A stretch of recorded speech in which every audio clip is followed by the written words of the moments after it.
कोई भी नंबर है, मैं कहता हूँ रियल नंबर से real number, that is called real number. ठीक है, रियल नंबर से रियल नंबर मींस ये हमारे पास क्या है, डोमेन है, ये हमारे पास क्या है, कोडोमेन है।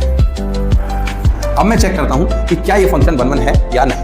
ध्यान से देखिएगा, जब हमें इस चीज को प्रूव करना है फंक्शन 1 1, तो सबसे पहले मैं बात करता हूं कि fx1 की वैल्यू निकालता हूं। fx1 की वैल्यू क्या है, x की जगह पर x1 पुट कर दो, या दूसरा एक और तरीका है जिसमें x1 x2 में अगर कंफ्यूज हो रहे हो, f ऑफ a निकालो, x1 x2 की जगह a b लेके चलो, डिफरेंटली थोड़ा क्लियर हो जाएगा।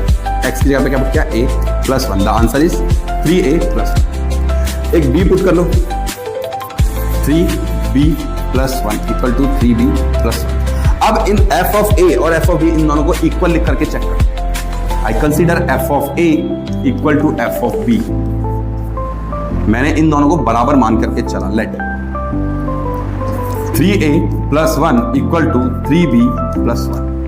तो 3a 1 से 1 कैंसिल होने के बाद क्या बचा, 3a इक्वल टू 3b। 3 से 3 कटने के बाद क्या आंसर आया, a इक्वल टू b। मतलब वो ये कहता है कि अगर मैं f ऑफ a को f ऑफ b के बराबर लेकर के चलता हूं तो a और b की वैल्यू भी बराबर होगी। Is that clear? या इसे रिवर्स प्रूफ करें कि अगर a और b को बराबर लेकर के चलता हूं तो f ऑफ a और f ऑफ b बराबर होगी। इसे आप दूसरी भाषा में समझते हैं, दूसरी लैंग्वेज में। जैसे यहाँ पे a और b की दो वैल्यूज थी, यहाँ पे f ऑफ a और f ऑफ b की दो वैल्यूज थी।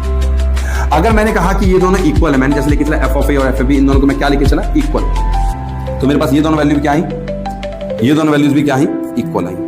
Is that clear?